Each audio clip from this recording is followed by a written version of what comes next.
Do you follow Indian politics?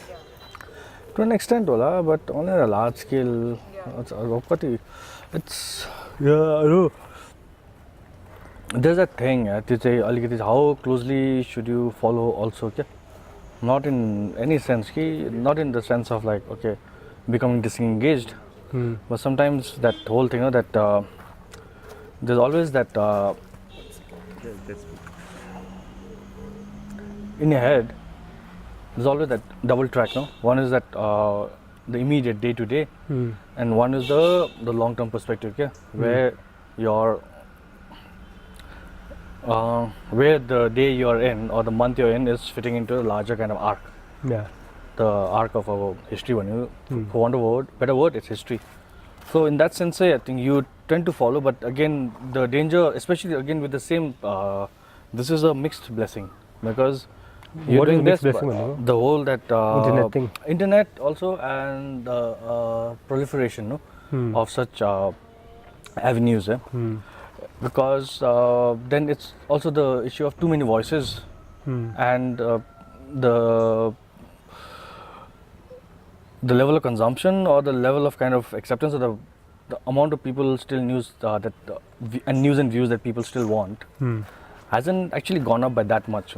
So it's you're getting more, but there's also a serious pushback from a lot of people like that you want to get on with your daily life as well and not have this constant kind of stream. Okay? So it's a constant stream of information, constant stream of views, and too many opinions. All these kind of things are also at the same coming at the same time. So at the same time, there is this movement on. The movements are still going on. It's still like kind of shifting in its own way, and then it's finding its own path. But it seems like it looks chaotic. But at the same time, there is probably a method to it all. But again, it's like when you're just in the stream, sometimes you can't make out where the river is actually going. Okay?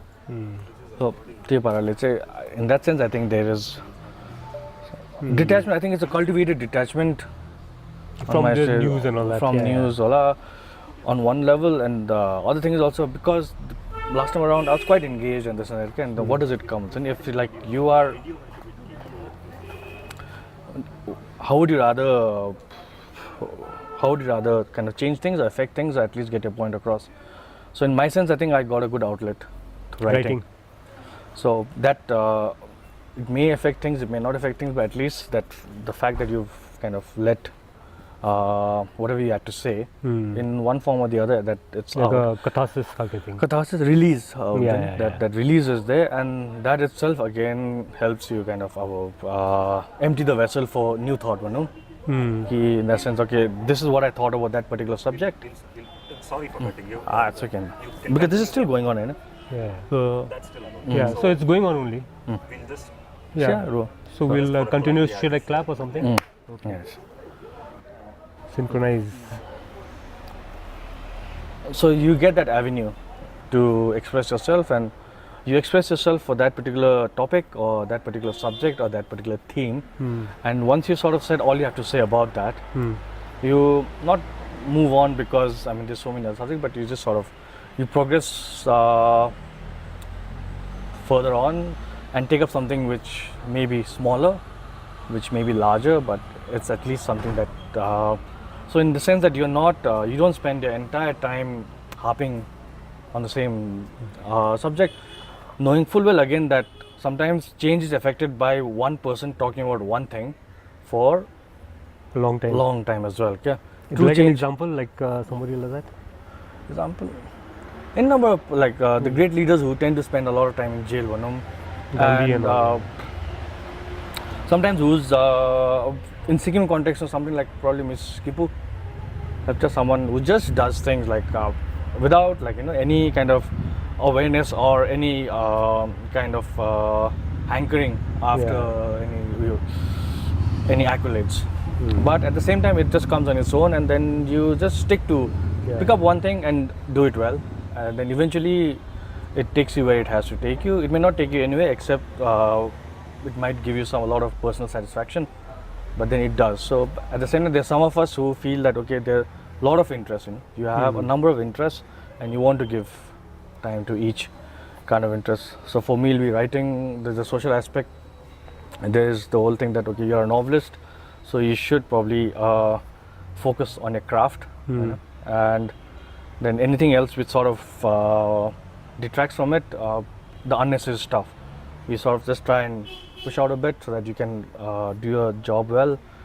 There is also because of again as a training as an architect, your specialization as a heritage consultant and or heritage specialist, so you want to go slightly along that. I mean, for example, for me, I would really like to do a history of a particular kind of architecture, either the two particular interests again being monastic one, and in the larger subcontinental sense probably the Mughal architecture again, and how it fits in into the broader scheme. And then there is again the family. You just had a kid, so that itself is another whole new world which has opened up. So, and then when I go back again, I am a person with a salaried job who has to catch the 6:27 train. So it's that how do you juggle all of that, and in the meantime you get requests for stories, for viewpoints, so again you accommodate that as well. So without any kind of you just there is that it's a lot of times, you know, Kailash, I think the best metaphor I've realized is the idea of that driving at night. So what's that? Driving at night or even driving, yeah? You only see what's in front of you. You negotiate that well, but you end up also reaching a destination at the same time. So you don't have to have that know each inch of the way. Yeah. As long as you're just seeing what's in front of you and then you're negotiating that well. Yeah. And one step leads to the other, and then eventually you do reach your kind of a destination. So Yeah. that's what I felt as. Okay. I feel. So that's where you're at the moment, and so writing is like a consistent thing, right? Like it's not. It is. You know, problem like when I started, it's that and writing is like a thing. It's about something. It's not about. For me, I didn't choose it. It pretty much chose me. Yeah? I feel that. Do you know when that happened? Like very small. I think I remember telling my father like when I was like 8 or something. That I wanted to be a writer. When you're 8 years old or class 8? 8 years old, and so you already you felt you had a knack for writing. No, I didn't. Words I felt that I just felt that I used to read, and I used to feel that okay, I want to maybe I could do this, or maybe I want to be the person who also is read, or is telling something to other people, and without any kind of thing that I wanted, not even creative writing. I just told him writer, and then obviously I got like another answer from him in the sense that he said like, see, even if you become a professional, a good engineer can be a writer, but a writer cannot be an engineer. So that was the case.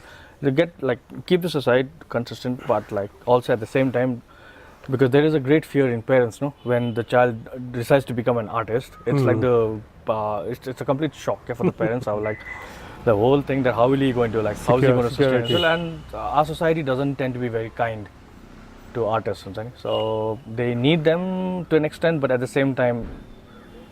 They don't really. Maybe the society in evolution. Probably. Like, but yeah, whatever it was there, so it sort of chose me. And then when I was doing architecture, that was the biggest frustration in me. The not being able to write. Not being able to write, because I felt by that time I was quite capable of expressing myself. I used to write short stories, not stories, also poems, maybe skits, maybe songs. like parodies, songs, like humorous songs. You just take the guitar and just like. Make people laugh and all that. So it was like all you could say that the expression was always coming out, and it's especially because at that age you're like you have a lot of confidence. Most of it misguided in looking back, but there is that thing that maybe I should. So architecture was the study itself was kind of frustrating, but at the same time, the first opportunity I got, I came back, joined Weekend Review, and I remember coming here and showing you a story and this and that. So it just. Sort of one thing led to the other because I was doing it. So then people, whenever they wanted stories, they came back to me. Then there were avenues, because Sikkim again, probably you were more fortunate than say than people in the surrounding areas, because there is a small but thriving kind of media. At that time it was quite experimental to an extent, so they would publish stories. Then there was some magazine which was starting Talk Sikkim. So I remember Weekend Review very well. Weekend Review, I used to write for that. So it's just that the outlets started happening, and it felt nice that because it was the pay was shit, but at the same time. But do you think Weekend Review was it had it was kind of a catalyst or a starting point of something from which many other, like a stable where Mita, Pema, all of them like. Yeah, I think it was Pema definitely Singh that. also. It was like a breeding ground for a lot of people. So how was it Well, at that time? Like that process was it? It was like a sort of groping. You were in the dark. You just sort of. It was, when was it? It was around 2000, 1998 or 2000. The present government was still young, and at the same time, so a lot of the issues were, like it was It was like a the weekly thing, long-standing no? issue. Yeah, it was a weekly. It was started by Mr. PG Tenzing, as we all know, and he was, I think, pretty much the best person like suited for that task at that time. Because one of the great sadnesses that he passed away, and then that legacy also hasn't carried on because the paper itself fell by the wayside. But at the same time, I think most of these kind of magazines and newspapers, they tend to do that. Exactly. It's only in most stable societies that they tend to sort of progress, or you have something like Sikkim Express, which was like in dormant, taken up, and then now it's like a thriving paper. But at that time, there were more. I think there was a sense of camaraderie. I just worked for 3 months actually. I'm associated with to a large extent, but I just worked with it for 3 months. And at the So same that time, who was the editor? it was Sujit. Sujit. It was Sujit. Pema had just left. It was Sujit, and he was a good mentor. Yeah, he was a good mentor, and then he recommended for other jobs, and he just felt that okay, take the story and run with it and see where it goes.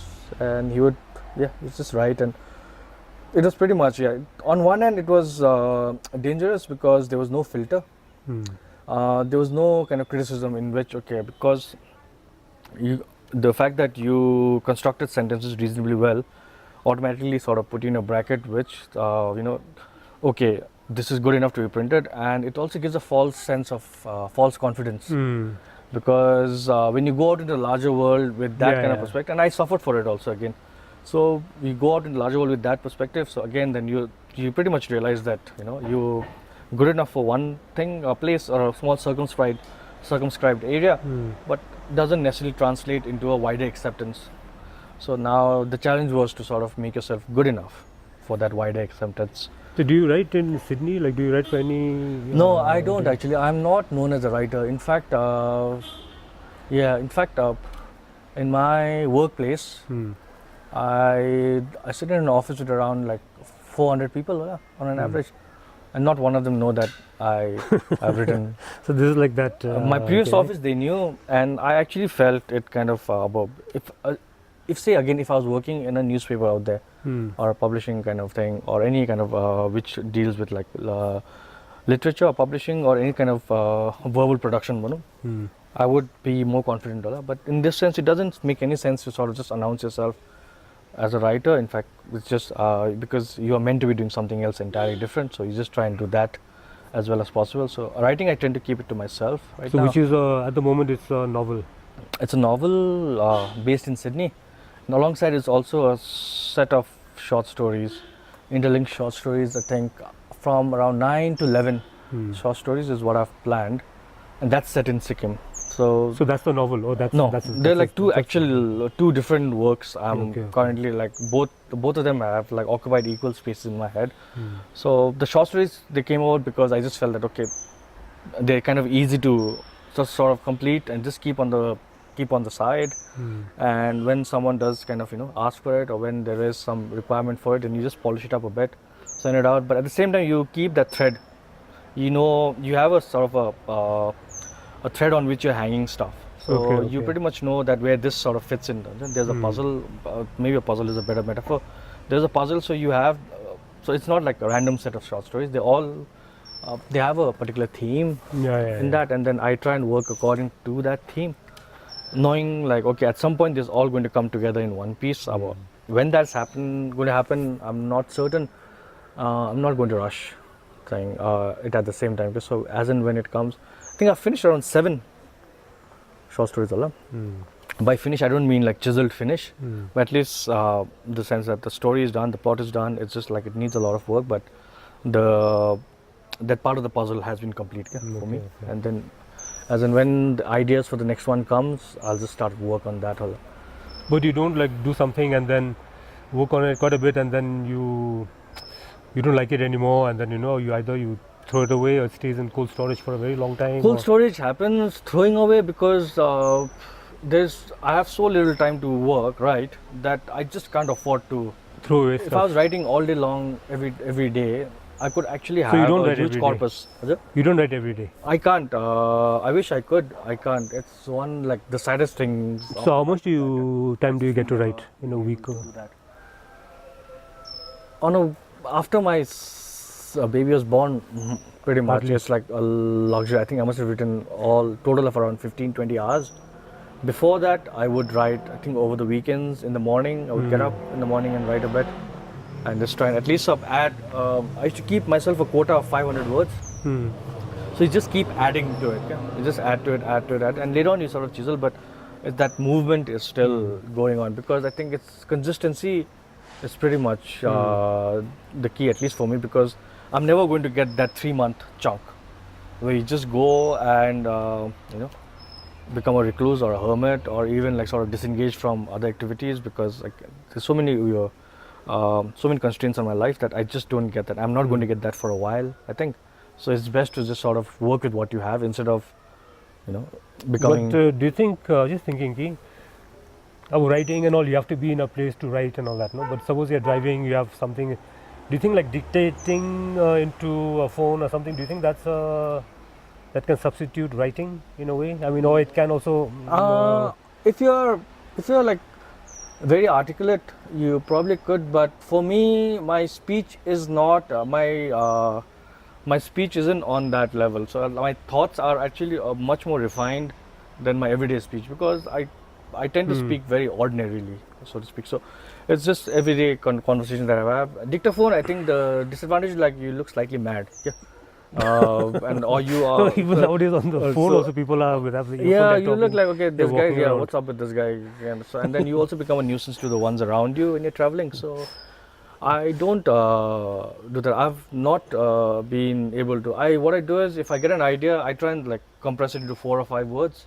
So and I keep stored on my phone or immediately email it to myself. So that works as a trigger for a later kind of expostulation. like notes, like keeping Yeah, notes. so you just have small notes or an observation. You see a person walking in a particular way, or occasionally you're just on a train and then you just hear a particular phrase, or even if you're walking, you just And hear then later on you try to put it in one of your something like that. Yeah, projects. you ascribe It it sounds to a quite. person. I didn't realize it will be so. Okay, writing is one, but also like your whole body of writing is also.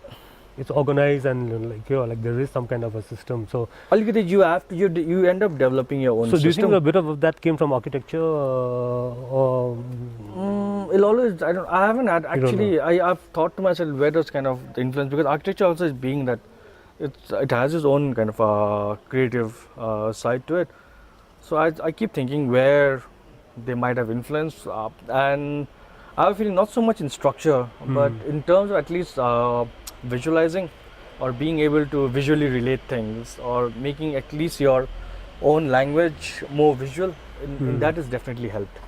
But not in the sense that okay, there's architectural practice as such.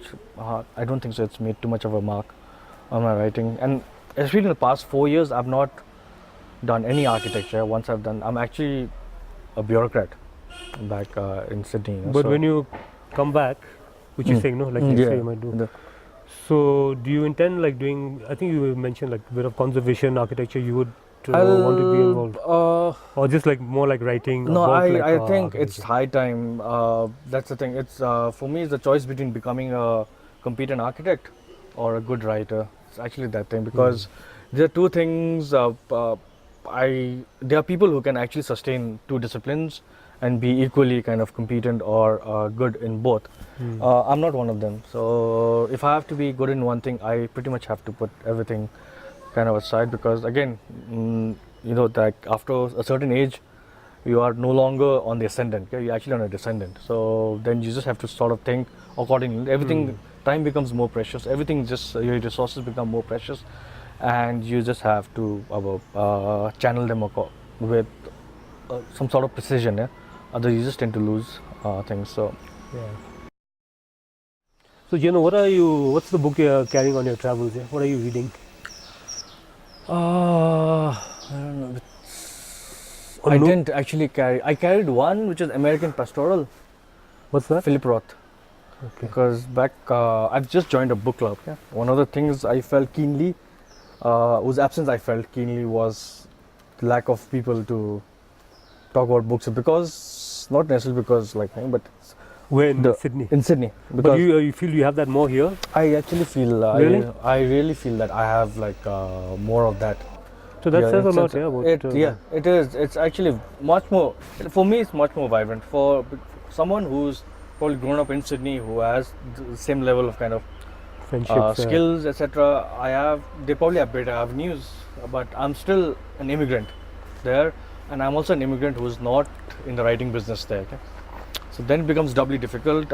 Then again, the whole family aspect and this and that also, and most of my friends also, they tend to be either working, etc. And I have a few friends who I meet occasionally to talk about books, etc. But again, it's just one of the many things that we end up talking about. But so finally, I got invited to a book club, and it's been good. We're only on a third book so far, and it's How do you choose the books in a book club? The consensus? people nominate, and they sort of and they go quite. Sometimes they just we've had one from America, let's get one from Australia, let's take one from Pakistan, or let's take one from this. They have a whole set of recommendations. Someone actually checks up on online kind of portals to see actually what is the general consensus, because there's no point wasting your time on a shit book. And then you sort of move forward. So American Pastoral, which I think is a very, very good book so far, it's very intense, and it's actually sort of opened my eyes to another kind of writing, which happens, which so far I've not been kind of exposed to less. So in that sense, I think I like it. It's difficult in the sense that I what can't kind is that? read more than 10 pages at one time. It's a different kind of. It's a different, because what happens is for us, we're so used to that chiseled school of writing now, and that might be because of the creative writing schools, maybe because people have less time to read, so you better tell what you have. If you got to sort of nail down a character, you got to nail him down in one page. But life doesn't, and if characters are taken from life, and life often doesn't work that way. I find something out about one person today, something.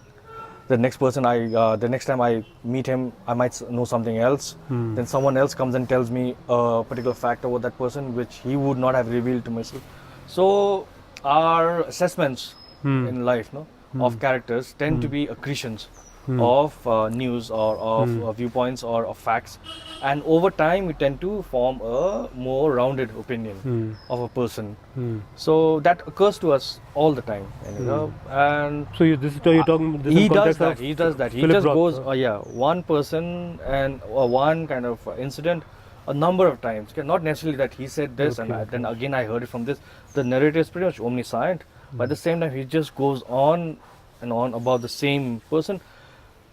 Sometimes even the same thing, but a slightly different choice of words. I don't know what caused him to do that. Maybe it's just he had kind of more time on his hands and he had more to say about a particular person, that he just went on and on. Maybe it's just kind of thing that it doesn't stop after he starts writing. But at the same time, it's all highly kind of intelligent stuff. I think another writer would have done that was Saul Bellow, but I haven't really because I think you've read.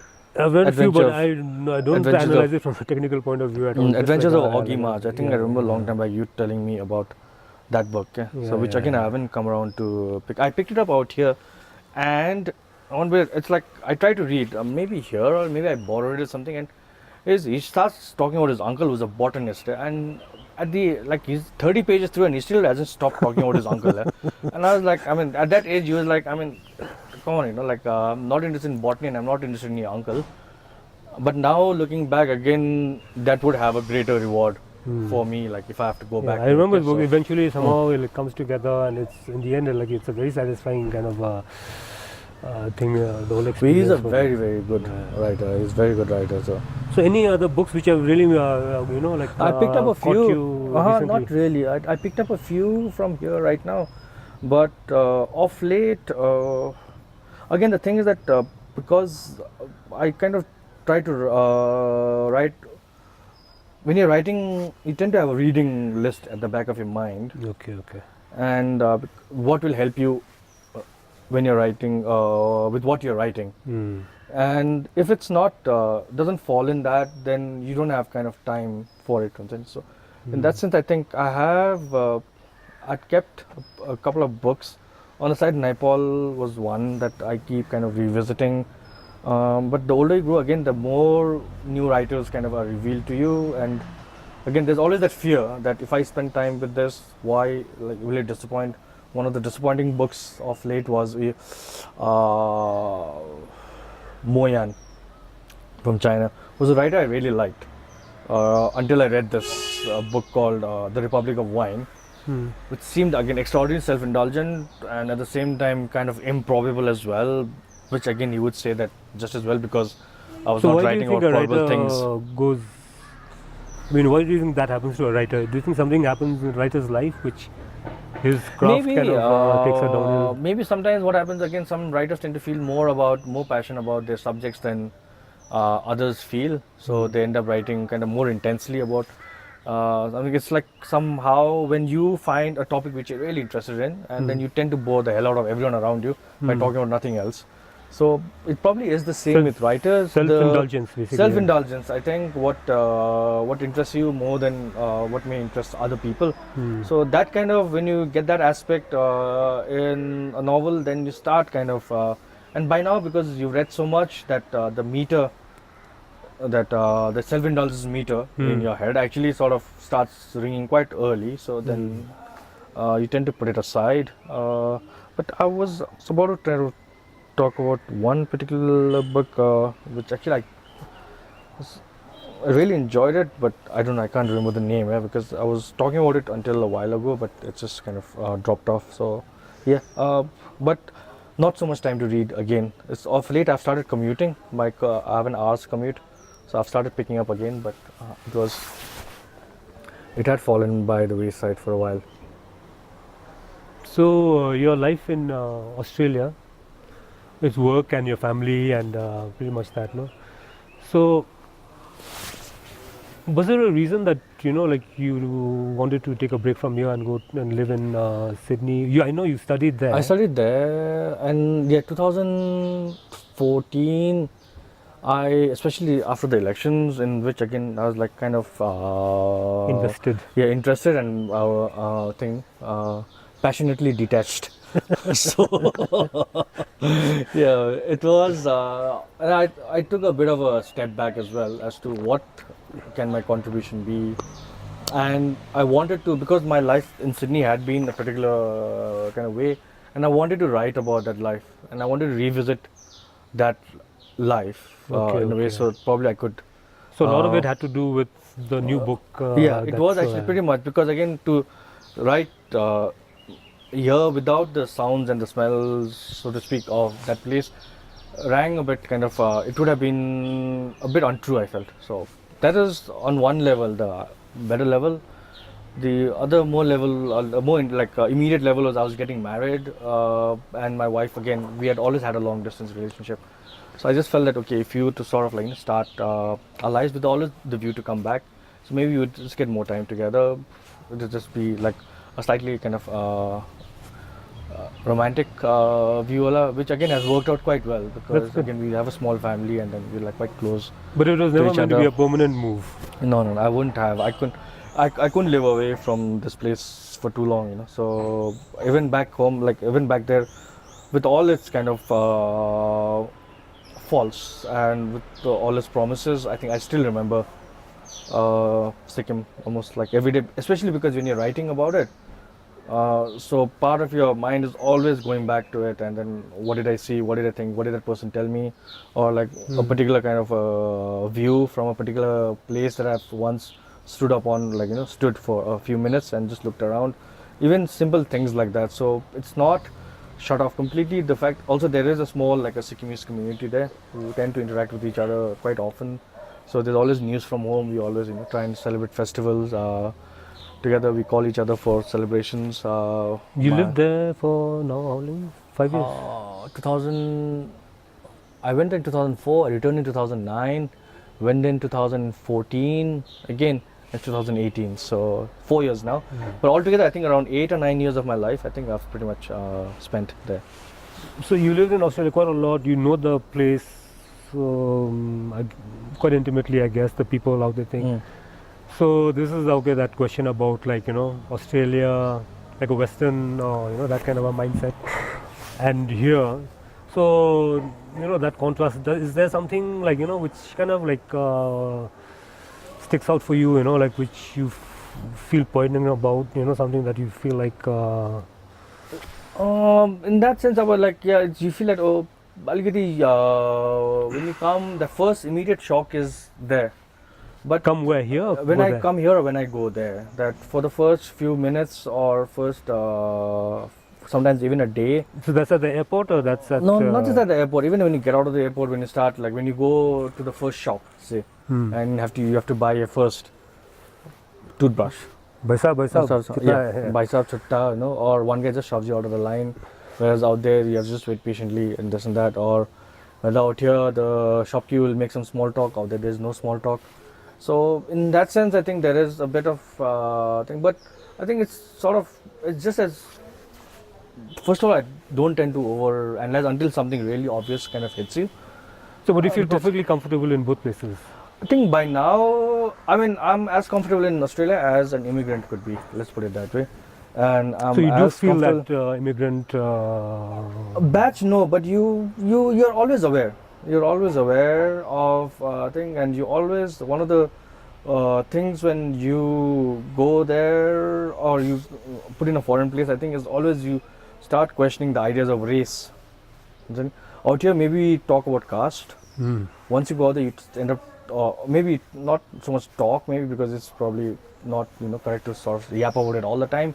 At least, but it's at the back of your mind always because almost so many things are dictated by it that you tend to think about it. But at the same time, the corresponding kind of filter back there tends to be race, and not necessarily in the sense of racism, race, but just the fact that there are differences, cultural differences, differences in behavior, in attitudes. So in that sense, that it's an engagement, and it has its downside sometimes. But by and large, I think in Australia it doesn't. But you feel accepted and you feel like part of society. Yeah, I feel that. I've asked Rose, my wife, as well, and she also senses Because that. there isn't that much No, discrimination. there's really, actually a lot of acceptance because it's kind of it's almost like you there's the instinct to be kind of wary of someone who's not from your kind of community is always there out here. We sense it out here, we sense it anywhere, so in that sense it's always there, but by and large the governing principles of society, so to speak, which has been articulated, that discrimination is bad. The workplace will not tolerate discrimination. So at work, I've never felt so kind of discriminated against because of my I've never felt discriminated, say, because of where I was. Okay? It might also be because I have quite a thick skin. So a lot of times when people say something, this might have just bounced off me for all you know. So that means if it's there, it's there in a subtle way, but not in a way which actually sort of makes you think or regret coming there or making you like miss home for the wrong reasons. I don't have that. I've not had any incidents. Having said that, again, I've known people who've actually had. with who? With white people? Or Yeah, but generally the Australians. But then again, what triggered that? I've heard only one side of the story, so I don't know what triggered that. But there is fault lines. I think there are fault lines in every society. So it's just a thing. But as a person who wanted to go there and work and just kind of work, the workplace is very, very egalitarian. So even if there's partiality, it's just partiality because one person is a bit more favored towards the other person, but not because there is this race and a person from a particular country is not going to get in my team. Doesn't on that level. I've not experienced kind of anything so far. So But when you're over there, just continuing that race thing, like, do you feel you're like Indian, or do you consider yourself, or do you distance yourself from that identity, or you're not distance, saying- but I keep explaining myself more that than you're distance. from Sikkim? Why am I calling myself Indian when I look non-Indian? Because my features, like almost if when people guess my features, so it's pretty much east of India, east and southeast of India. That wide arc coming like as far up as probably northern China, and as low down as Indonesia. So pretty much, I've been called Burmese also. I've been called Malaysian, Indonesian. Some guy thought I was Sri Lankan. I don't know why. So it's you get that thing, but so you keep having to explain. Okay, I'm like this and this and this. So sometimes you just end up saying that it's a large country, so you can get different sort of people. So but it's. And the thing is that it's such an open country because you get like people in my office itself. There must be at least like people from like 25 or so countries. So Yeah, very multi. so that is very cultural, multicultural. So people know that there are kind of yeah. from large countries you do tend to get this kind of anomalies, and I'm one of them. So when you're there, do you follow what's happening in Sikkim, like news? I do. I talk to friends, etc. But then again, the lack of a proper information process. Social media? Social media, I find, is very kind of skewed because Skewed in which direction? It's skewed in the sense that you tend to follow only what you want to hear, and this a lot of social media. What it has actually done is, in name of kind of giving information kind of free for all, it's actually encouraged entrenchment. So you belong to one camp? You belong to one camp. You only want to hear about that camp. Anything else, and I mean, like it's the classic case study is probably America, which like they've experienced more than kind of thing than probably us also. So in that sense, like I kind of and there's no filter.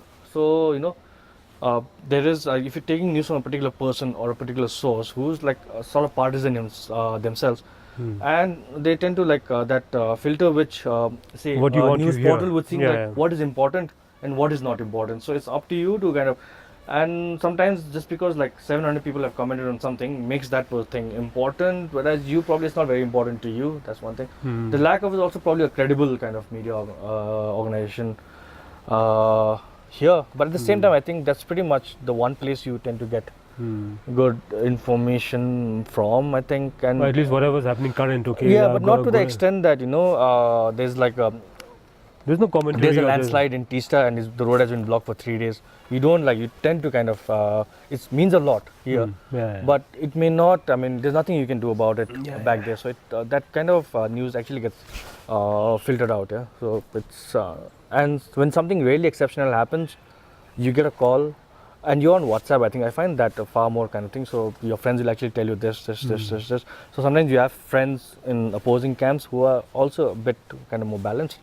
So they'll actually tell you that, okay, this happened, and then you make an effort to call yourself, call them up and see, okay, what's up and this and that. But if you have time, that is again. Sometimes you just don't have time, and then the issue just recedes. So let's talk a little bit about Sikkim. Last time you were here, that time the elections had just happened. Then in the meantime, 4 years have passed. You must have seen all the organic thing happening. Then especially lately, they have that UN Future Policy Award and all that stuff. So do you think? How do you think things have changed? In that short time, like this 4 years, and now the next elections are like coming up. Any kind of because when you come here once in a while, so you might be seeing something that we don't.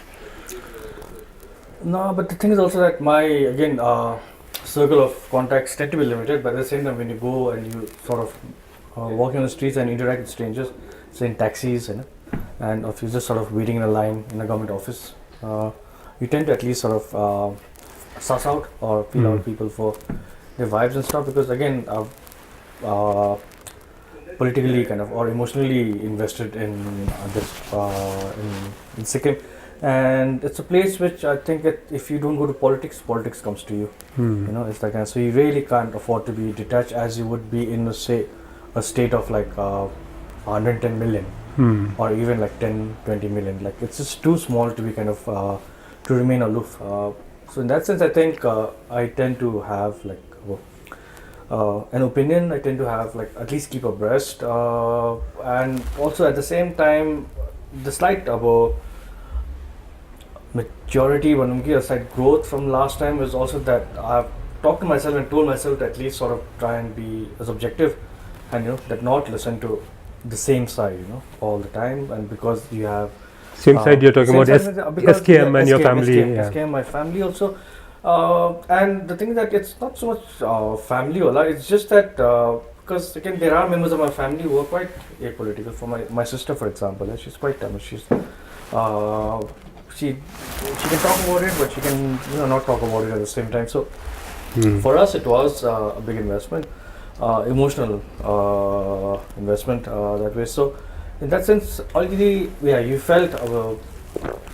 And as a citizen, more importantly, I think that my engagement was was more as a citizen, and I felt that okay, you want that change, and I also felt that maybe this is the time for it. We felt that the last time, but for whatever reason, it did. And at the heart of the matter, I feel that I think not enough people felt the same way that I did, which is why the Actually, you got a lot of people. I mean, there were 10 seats which were won, so that was a sizable. Sort of form the government, form a change in government. There were a lot of people.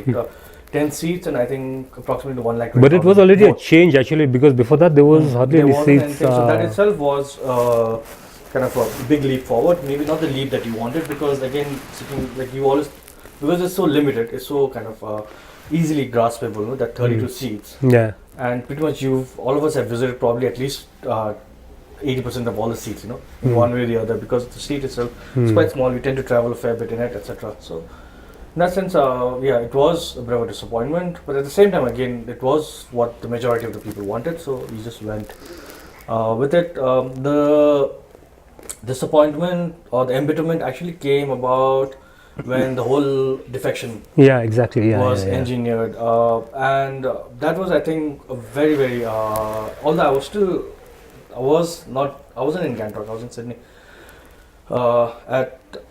And that was a very, very kind of it was bitter. It was also very kind of devastating. Yeah. In the sense that it demoralizing. I think that, and probably that might have been the effect. That to sort of say that that no matter what you do, there's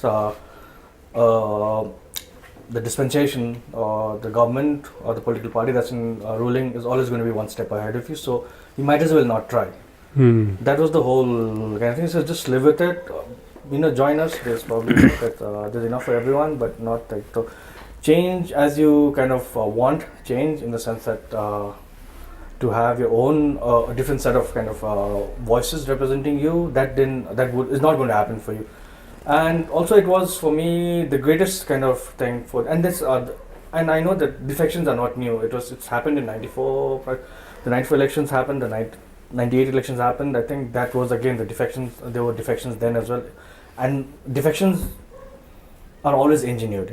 They're always there's never a defection in which actually a non-engineered defection. I don't think this happened in the history of politics ever. Forget India, forget Sikkim. It just doesn't. It doesn't work that way. So it was almost, and this defection of these seven legislators, almost like on one hand, okay, it's the government is buttressing its majority. Though again, what buttressing it needed was again beyond me, because the people are quite happy. At least they had a voice that way, and it's almost like telling the people that democracy actually doesn't matter, because it's just for us it's numbers and just going through, and then again you might as well not try, and it's all the more kind of devastating embitterment, because it comes from a side which again was kind of genesis itself, was that of a democratic movement, you had the famous searching for democracy with a candle, etc. And to again deny your own people the fruits of that democracy, whereby okay, you have an opposition, at least tell us what's wrong, and the electoral politics being what it is, you'll see what happens at that particular point in time when the elections do happen. But for here and now, there is a ruling party, there is an opposition. Now let's work together, because you bring to the table what the voices we wouldn't ordinarily hear, and these are legitimate voices in the sense that these are voices from Sikkim. It's not like coming out of somewhere else.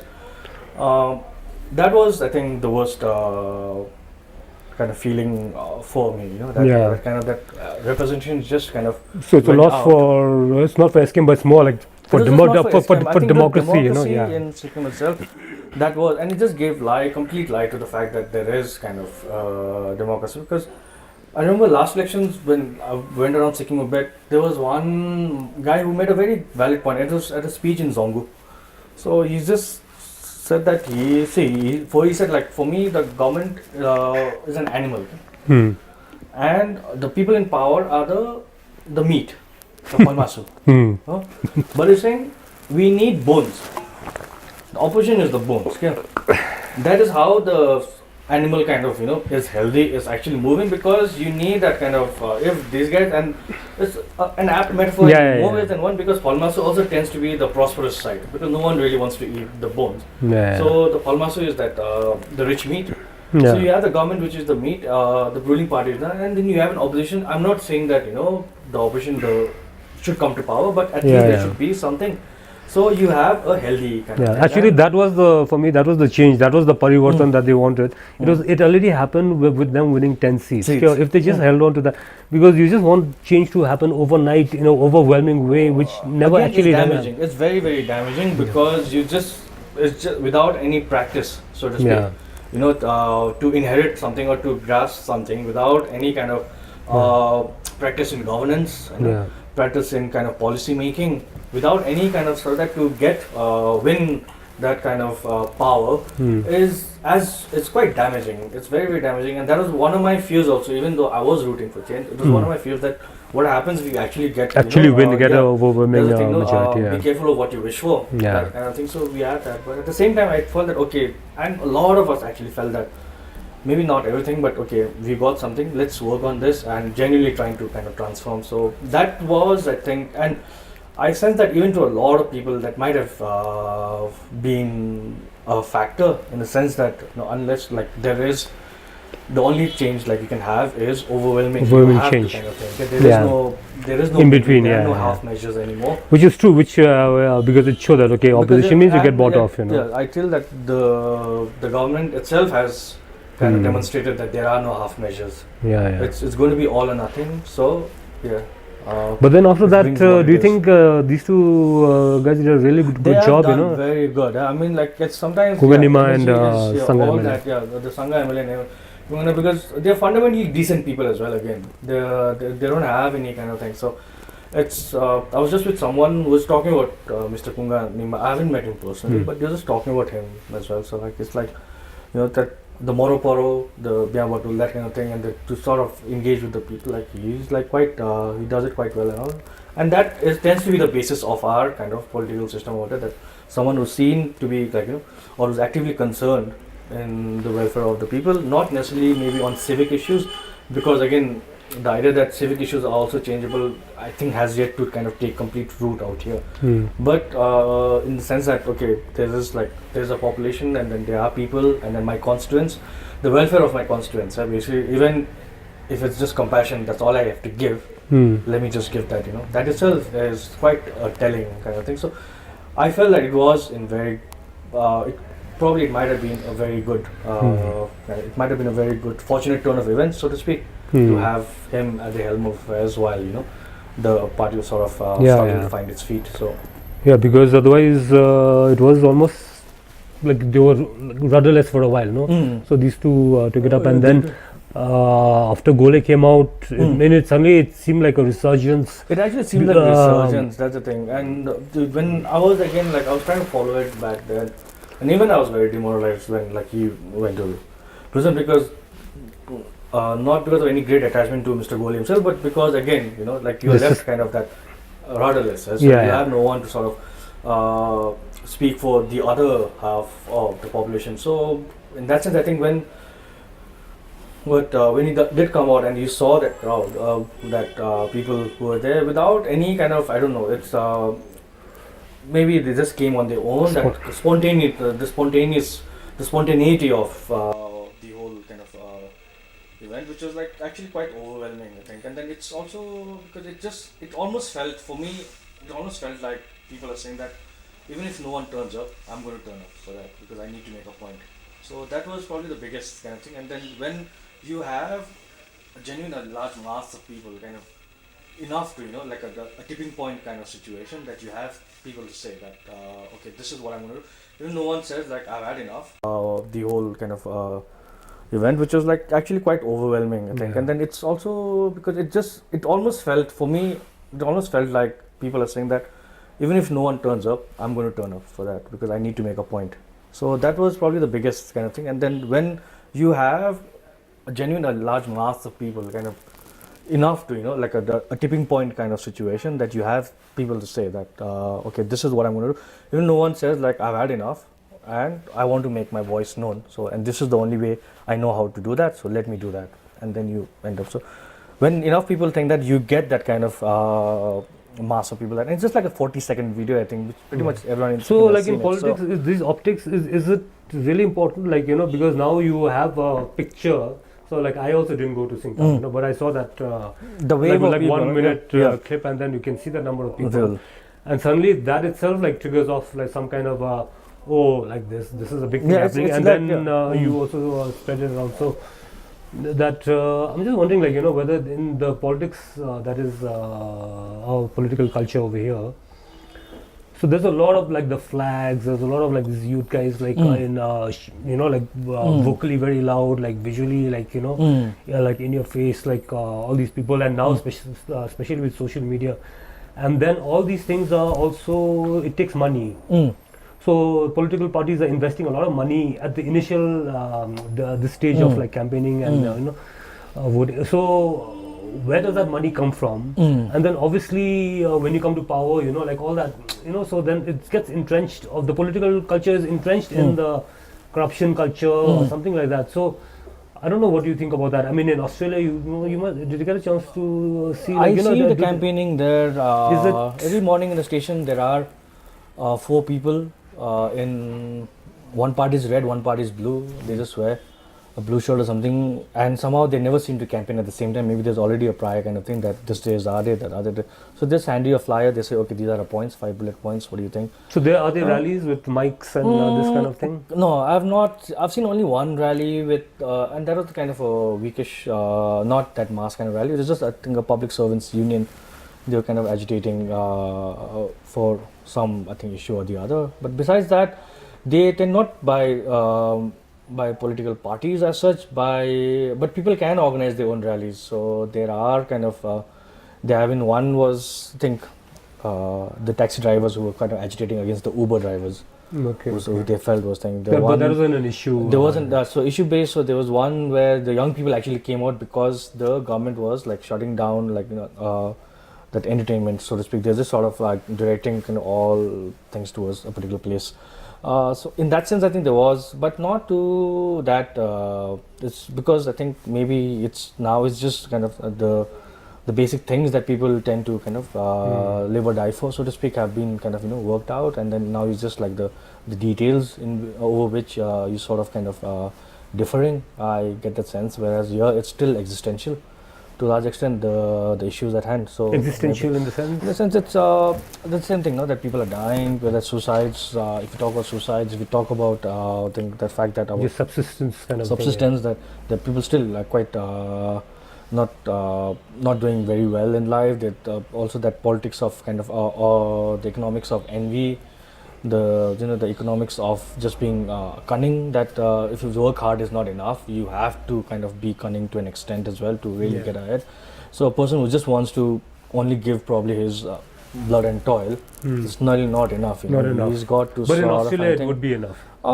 In a way that you can be detached from politics. You can just find a good job, and there are things like, okay, there's inflation, the housing prices are going up because there's too much demand. Those kind of issues there, but there's no one that, it's like they have the concept of fair go out there. It's like there's a fair, everyone gets a fair chance. So and that phrase itself comes up quite often. So it tends to be egalitarian. So in that sense, you tend to compare the political cultures. Yeah.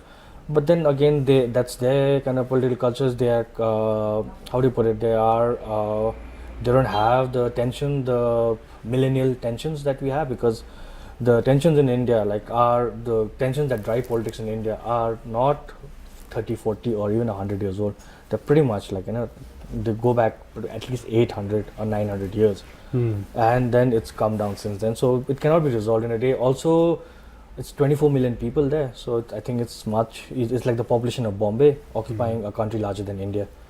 So in that sense, it's all quite manageable in terms of person-to-person interactions. Whereas out here, again, the everything, it's like even if you say, okay, English is not a first language in India, but at the same, okay, it's not been spoken by the majority of Indians. That's a true statement.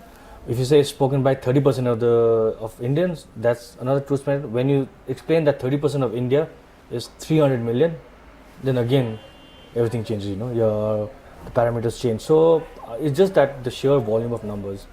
And again, Sikkim again tends to be another kind of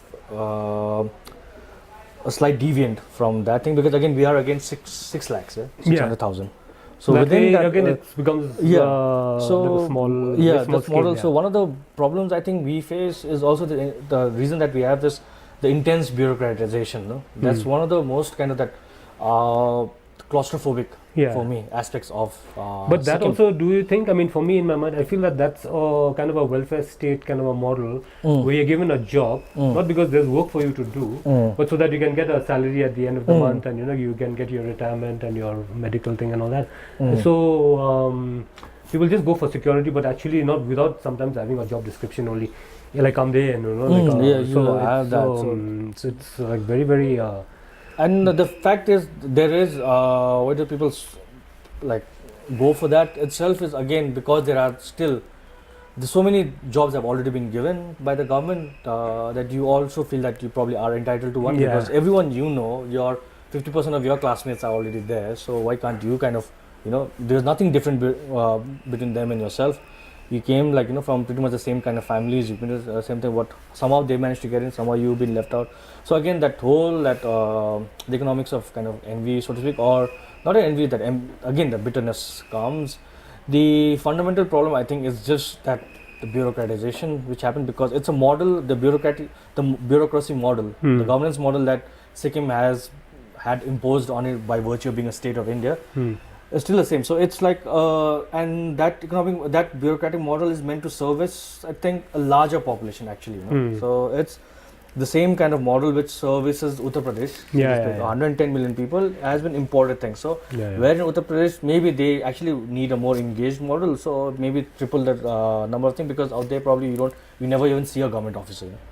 Not to the extent that you want, and out here you can't avoid them even if you want. Or you have to sit have tea with them, when you have people in Russia. So in that sense, I think there's a bit of a disconnect, but I don't know. It's something that we just have it, so we got to work on it. That maybe that also coupled with we were till very recently a feudal kind of society, and we've had so to we make always that jump. have that hierarchy built into your psyche. Yeah, because again, our kind of way of life and our like political and like not so much social culture, but political culture tends to be very different from even across the river, so to speak. So where they have another entirely different system, but I think a lot of it has to do with partially, I think, the monarchy kind of thing, because it was like a direct kind of transition, and there's also the fact that probably a Buddhist kind of ethos has been there. So that whole idea of acceptance, so you feel it's a little bit more disciplined, like say from across. It's not more disciplined. I think it's more passive, probably. More passive in the sense the more accepting. And conflict averse, somebody was calling it like. I think there's sort of a lot of that conflict adverse, or that kind of looking away, or. Do you think that came out because like 3 very different ethnic communities had to coexist side by side for a long period of time, so they kind of like it filtered into them over time, like a way of acting that it's not necessarily, because there are people you always hear of communal riots, etc. amongst people who coexist for centuries. That's happened. Entire partition was just there, wasn't it? Like so many people there, and they've been like they forefathers, etc. Like 8 generations of each kind of community, and all for no reason you just turn on each other. So I think that kind of thing has always come. So I think the underpinning was definitely I feel that the Buddhism thing has probably kind of to a large extent has saved Sikkim from itself, so to speak. So.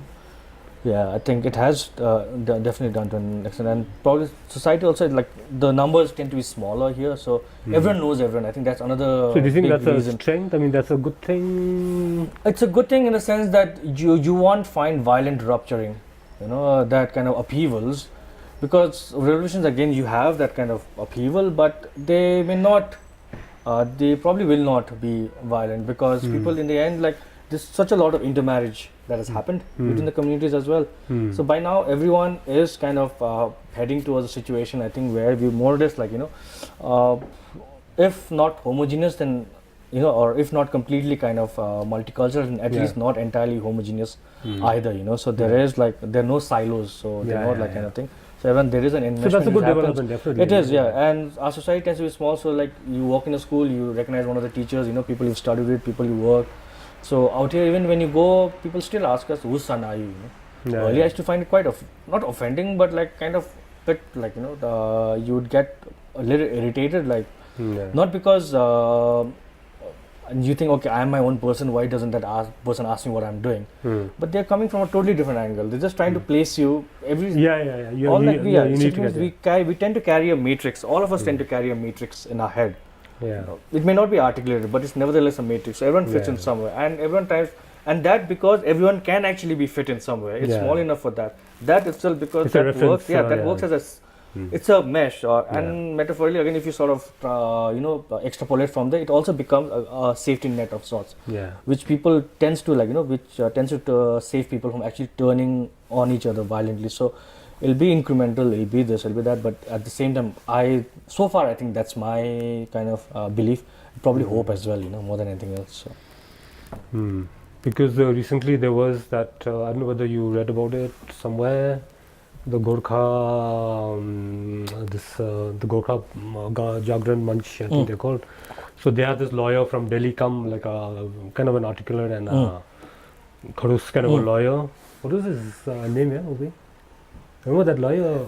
Yeah, it doesn't really matter. Yeah. So, and he was very articulate, and he kind of like, because for him he got the facts from somebody, and then he was having a press conference and he was like rattling off like events in all history, like as if like very in a very familiar way, and it's something sounded off, and it also it got a lot of people very agitated, especially people from the Bhutia Lepcha community, because he was just blatantly calling them immigrants. Okay, like but I was thinking in a way, it's not a bad thing to have an open discussion, and that's one of the reasons of having a discussion like this. Is okay, he's saying something, or like basically this Gorkha Jagran Manch people are there saying something, and instead of replying to them in an emotional way and getting like riled up about it, so if you can like break it down and then answer them like fact for fact, you can actually have an engaging thing, and something can emerge which actually is acceptable to both. It may be a difficult whatever you come to, but at least you cross this hurdle of tiptoeing around each other. I don't know, what do you feel about this thing? One hand, I think I feel that I find it very difficult to actually have that kind of direct engagement, because it calls into question so many things that you tend to take for granted. And the other thing is also that it's that issue is like so emotive. It's like it's like transporting kerosene from one place to another. Sometimes like in the wrong hands, like you just end up with an explosion. And there are plenty of people, I think, they're just interested in that. They just want to cause a certain amount of chaos so that they can take advantage of everything. Almost every community has that. So you see pamphlets, you see books. Everyone like certain community, Amrupir, or are suffering, are this, are that. So, and I feel that one of the things about this is also that there is a failure to actually sort of it's a very token kind of thing that Bhutia Lepcha Nepali, like Nebula or whatever, we are all together in this. But at the same time, there is the same people who actually sort of propound or profess that are also sensing that there are kind of trying to adjust or trying to play one thing against the other for their own electoral benefits, because it's all about power, and power tends to be quite volatile, I think, and the mean street are often volatile. So it's in that sense, I don't know how much of a healthy discussion. I'm just maybe being pessimistic, because I just it tends to get before you know it just tends to get hijacked. So kind of thing. And anything you just see. Even Facebook comments, so that gives a very good indication of how discussions can go all over the place so quickly. So one person says okay good, the other person says good, then what about my, someone I know, who's from this is also an equally good singer, but what about her. And they said, who are you to tell this, that, and before like 4 comments down, Yeah. and it's like completely gone random, because then people are just sort of responding to each other. So I don't know how you kind of contain that. Honestly, I wish I would probably do, but then, and this whole idea of who came, who did, even I sense that even a lot in Australia because of the European kind of settlement. So there's even such a thing that the Australia Day, which is so far been the landing of Captain Cook. I think in 1798 or 2 something. Sorry, I'm not good at dates there, but the date that he landed is celebrated Australia Day because it was thing, and it was at some point when the governance was pretty much like not as multicultural or as kind of self-aware as it is today. They founded that.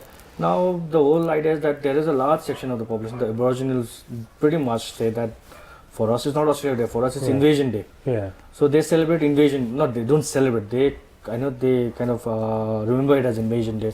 There's another kind of section that where the people themselves, the Australians themselves, by Australia I mean Australians of European descent, they themselves are saying that okay, maybe this is not the best way to celebrate Australian Day now. So how do you think? But there's another section which says no, this is like it's always been like this. We can have another kind of national day. It's okay, but this is like Australia Day is Australia Day. So you have and So it will probably be an ongoing kind of a thing. You think that okay, maybe it's just kind of local and maybe elsewhere they're doing things differently, but so many. I mean, like Trump, so it's just like that. The basic kind of playing of one kind of thing that insider versus outsider, and I'm not saying outsider in the context of it because that's a very kind of it's a very human instinct, and to override that kind of instinct through kind of intellect, I think it takes a lot. And even so many of these, you see the whole world there is a surge towards the right wing thing now. The pendulum is shifting right, Yeah. and that's again right essentially means anti kind of thing. So maybe we've always kind of lived in that thing out here, that tension has always been there, so you don't tend to see it as that. But it's and coming back to Sikkim, it's a good debate would help, I think, but I don't necessarily think it's actually Because it's coming possible. to electoral reforms, like changing the structure of the pattern of like seats or represent being what's happening at the moment. So that's a big change and very difficult for people to accept. I don't know, like, so where that's eventually going to lead, but if you start talking about it, then okay, it might take some time, but at least you can get the process. I'm not entirely aware of that process. Well, I know that the delimitation thing happens every once in 25 years, and I think that's quite a healthy kind of thing that you actually, because population change this and that. So, but I also feel probably the longer down the road of like Indian democracy that you go, the more difficult it's actually going to become to actually change those things, because the calculus is such that it just kind of ripples off throughout the other kind of states where bigger things or larger things are at stake for those in power and those out of it. So I don't necessarily know how that means, but it would be good, I think. So, So just taking a perspective on where Sikkim is today, what do you think Sikkim's strengths are? Like where, what is something that landscape, I think. the landscape and whatever you derive from the way that landscape has nurtured you, that will be the most kind of defined thing, because the way we travel is defined by landscape. The issues that we have is to an extent defined by landscape, because we still sort of nature is still stronger than man out here, and it's going to be for a long time. So you haven't, whereas in the plains there is pretty much nature means like a plain and at the most a river whose banks occasionally overflow. But for us it actually means like every aspect of our lives, and there's also, along with the kind of pitfalls, it also brings like the great beauty, the great kind of what do you say, that the priceless, the I don't know, it's like uniqueness, for want of a better word, of the that landscape. we have, of the landscape that we have. No, it's pretty much like, even by Himalayan terms, it tends to be very compressed, it tends to be very steep, and you tend to get like bananas on the foot of the hill and Yeah. rhododendrons at the top or pine at the top. Yeah. The same, that kind of diversity, I think, is for me that's kind of defining. And then we as people tend to sort of go along with that a lot. So it's always. Do you if think go the back- landscape has a impact on your the people living here, like, or would you say like our consciousness? Or Yeah, idea? maybe because you tend to think of Pelling as really far away, but it's just like 40 kilometers or 50 kilometers as a crow flies. But it's like a 6-hour journey away. So west means actually west-west. So the reality, the geological realities tend to be very different for us. What would normally not be very far is actually very far for us in that sense. So, but I think it's still, and this is probably more speaking for myself, that for me that's something you keep going back to in your writing as well. And then the sooner kind of people probably return to landscape, and that a good thing is happening with the hospitality and even the organic kind of thing. It's actually for making people think twice about their own blessings, because what you're taking for granted, the fact that you have, like, you just throw something and then you get the results. Almost everything is fertile, that kind of the verdant, the fertility that we have, The is water, it's actually also water, abundance abundance of of water, water, yeah. abundance, just water just coming out of this every pore. So that kind of that blessing, so to speak, you will not it's quite rare. And even if you return to it via like tourism, whereby you actually have a more kind of engaged visitor coming and showing the better side of the outside world, one thing at a time, probably that might be. And the whole thing, that the way people are kind of the other thing is also that it's also the sooner you kind of divert, take that kind of ethos to the villages, probably in a kind of, not by the busload, but in terms of 1-2 people going by that. I always thought one of the best things we could do right now is actually connect everything by a walking track. Even if you just have one there'll be one mega project, I'll be very happy, no matter So even like what the happens, walking so- track and all the homestays which are there all and over the along that, landscape. So everything you that's- have a map which like the West, Shows, they do yeah. these kinds of things very well. So Yeah. you have a map, and then like you have a legend. Okay, who's Yeah. thing, phone number. For the- So you can actually, you don't need a tour operator or something. You can just No. take this map. And you then, can and then move Sikkim on. tends to be very safe. In fact, I don't know why it's not highlighted more often, but it tends to be quite safe for travelers. Yeah. Generally, so you have and once you get that kind of connection, it probably bring people again closer together in Yeah, a way yeah. that probably the vehicle road may not have done. So Yeah. it also kind of it encourages another kind of development, a more Another kind of tourism, another kind of tourism, another tourist, kind of yeah. development. A more Yeah. kind of more subdued Yeah. kind of development. So I feel that in someone like it's like a simple leap, but it also Yeah, has yeah. a greater kind of. And I thing. think So for the foundation for that has already been set, because of the village. village homestays and this, and I that, feel yeah, that yeah. was So instead of like just kind of hammering at the government for every kind of thing. So Yeah. when you see that there are advantages to what has happened, something. So for like. It may be a case of like one step forward, 2 step backward, but that one step that has been taken is quite Yeah. substantial. So good for it, I think. So, and these are again like homestays, organic, and these are tourism. These are all Yeah. landscape Yeah. driven. So it's pretty much just all you have to do is sort of Yeah. It just converges with Yeah. what Sikkim's strengths are. yeah, and it has always been that, because Sikkim's kind of isolation throughout history also has been because of that difficulty in negotiating the landscape. If it hadn't been that, we would have either been like one of another big country by now. So we would have just been a region in a bigger country. But the physical, because the idea of the horseshoe kind of thing, mountains.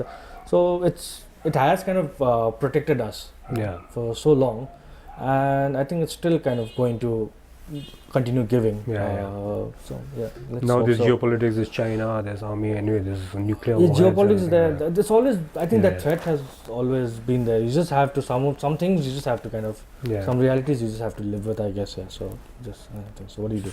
Yeah, so the strength, okay, so that's the landscape part, Mm. So the looking ahead for Sikkim, challenges or the difficulties which So, come ahead. No, I don't. That might be a bit beyond the kind of thing. Sometimes you just challenges just like this, like enough to get people to have like a healthy, open discussion without kind of any. You can bring your biases, but not necessarily your attitude to the table.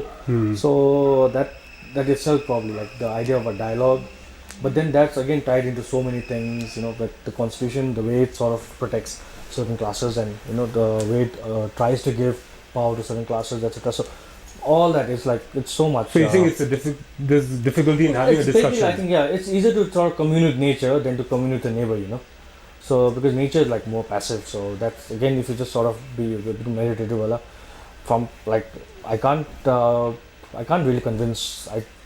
I've tried, yeah, but and sometimes again you think why is it incumbent on me to actually try and persuade anyone of anything, you know? Yeah. So that's you feel that as well. So but then. So, so you need to touch a little bit about the culture scene here, like, and you've been here part of the action since 2000 Kebalama. Now it's like almost 2 decades later.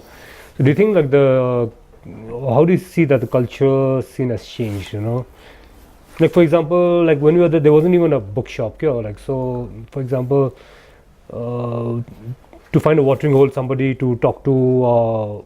You know, I mean, at least in my thing that I can see it was very kind of you're working in isolation. Yeah, You would have been working in isolation at that point. Now not so much. I think there is a platform, and also because at the same time that we were shifting towards a more cosmopolitan kind of in a mild way. Here the world at large was also undergoing some kind of transformation. No? The mobile technology, then the internet, the internet technology, the Facebook, the social media technology. So all of that was happening at the same time. So I think it's sort of it's made how to put things more immediate. I think, and it just sort of accelerated a lot of the cultural happenings that have. And before you would tend to feel maybe isolated, like you're living in Sikkim. There's no road passing through. There's no airport. There's no. It's a cul-de-sac, so like. So there, there is somehow like no stimulation enough. Like at one time you feel that the world is passing you by. I think in the sense that say if you compare to say even Darjeeling or even Kathmandu or even Darjeeling, it's still a bit more kind of it's one step further. The traveler or the person who's coming here has to take that extra leap in terms of paperwork, in terms of travel, in terms of accommodation, etc. It just have to one more thing. It's not necessarily as prohibitive kind of as it sounds. But nevertheless, there is a kind of it's still one step further. But at the same time, again, like we've had a lot of writers have been published. People have made movies. People have like there's a diaspora already. And you mean like Sikkim? From Sikkim, people have gone abroad and who've started working, not necessarily making waves kind of working, but nevertheless at least going out and starting to sort of come back with better ideas, or like at least more kind of more ideas more in tune with what the rest of the world is going through, and the necessary dilutions that happen in transportation. But at the same time, I mean, that's what we kind of live with. On some level, again, there is, I think that has maybe I don't know, regressed. I just find that there is want of a better word, because we just sometimes, I don't know how to really articulate this, but it's just that you would have struggled a bit more earlier, but the struggle itself would have made you stronger. And now things that acceptance or that comes a bit too easily, I think, because like it's okay, like what, you don't want to struggle, you mean? No, in the sense that it's like a platform, anyone can just sort of you're talking about the culture. Because again, like we tend to sort of praise, it's like we tend to praise our own very easily, and then that sort of praise kind of sets them up, at least makes them complacent. So there's no trial by fire. So it's like if it was a bit more intensive, I think that you get more quality. You get probably more kind of quality, and that's one thing. But again, that's pretty much something that comes with being a small place. So it has its advantages, but I think this is one of the disadvantages. So it is what it is. But all in all, I think it's an improvement to the. Do you read any Nepali literature at all? I wish I did, honestly. I struggle with it. So I can, the moment I get something in translation, I sort of plunge, like, or leap towards it. But the language itself, and again I feel that as a genuine limitation in my kind of intellectual kind of spread. So it tends to be English. Whatever comes via kind of translations. So I don't know. I don't even know how it can work towards this sometimes. Yeah, very regrettable. And just wanted to touch also on your conservation. We haven't talked about that much, So I know you came here, you worked with the departments, you tried to do quite a lot. You did something in Kalimpong also, and I for one feel that there's a lot of conservation work which needs to be done here. And not conservation work, maybe awareness about conservation in the first place, So what do you think? How can that be achieved? Are you trying to get into that? It also depends on the people who allow you to do that. I think so much the custodians. The custodians will sort of open up. No, but creating awareness about conservation. So that that's again for me. It was always that advocacy. Is one of the things that because a lot of times I tend to equate advocacy with shrillness. When you always kind of again a lot of change happens because of shrillness or because of persistence. And for me, I had to in the end a lot of times that the choice between writing and architecture/conservation has always been this great kind of tension in my life. So I just wanted to. I had to choose in one. But at the same time, it wasn't that situation back in 2009. It was 10 years ago. I had more time on my side, and I felt I could come back and do things. So we did a fair bit. I think Tumlong.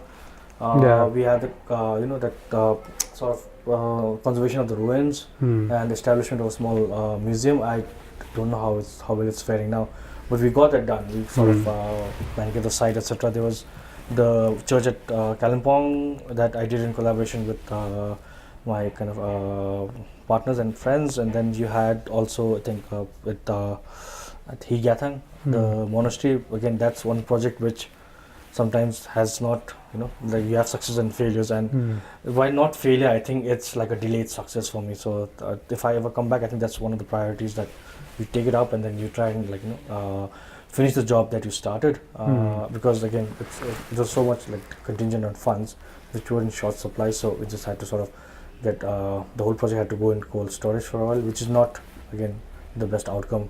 So that's probably one advocacy I would do, is that. And at the same time, I think if I was given an opportunity to sort of contribute, I will. I won't shy away from it. But again, to sort of bang on doors and asking, trying to sort of being the educator, so to speak, I don't think so. I'll be taking up, because, like I said, there is only so much time that I have, and I've already decided what I'm going to do. So it's. So anyway, so suppose you did have time. And suppose you became say the chief minister, say, okay, hypothetical. What would be your main concern or your area of what you'll try to attack first or get your hands into and feel like, okay, this needs to get sorted out? Or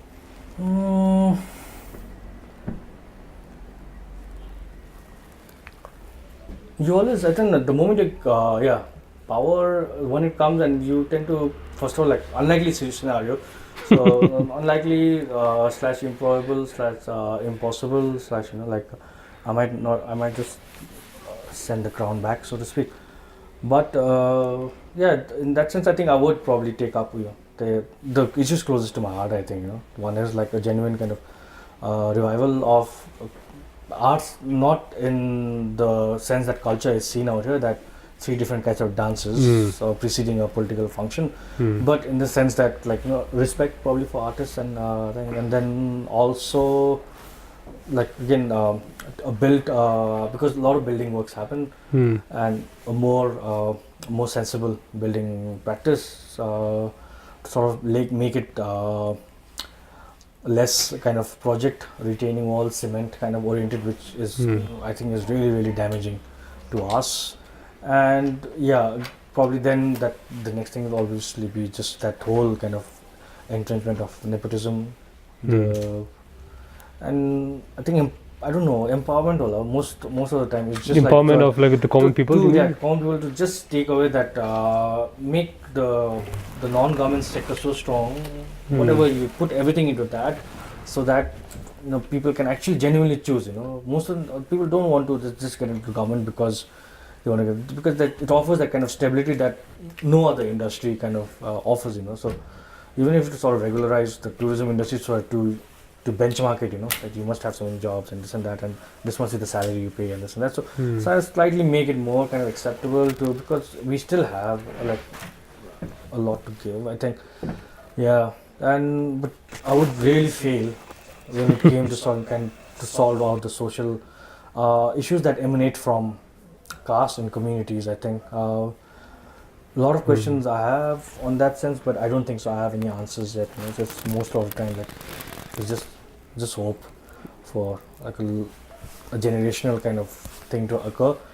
So you think Which that's things happening, like generation-wise? Do you think there's a Yeah, shift in? there probably is, at least there is for me, there is probably for the younger people, because again we're not as kind of hardened in our kind of caste like bastions as we would be, because the bastions don't even exist kind of anymore, like the whole intermarriage thing that has happened. I would actually probably make it a policy, like that the more you intermarry, just like the and this that might the better be that would be the better kind of thing for us.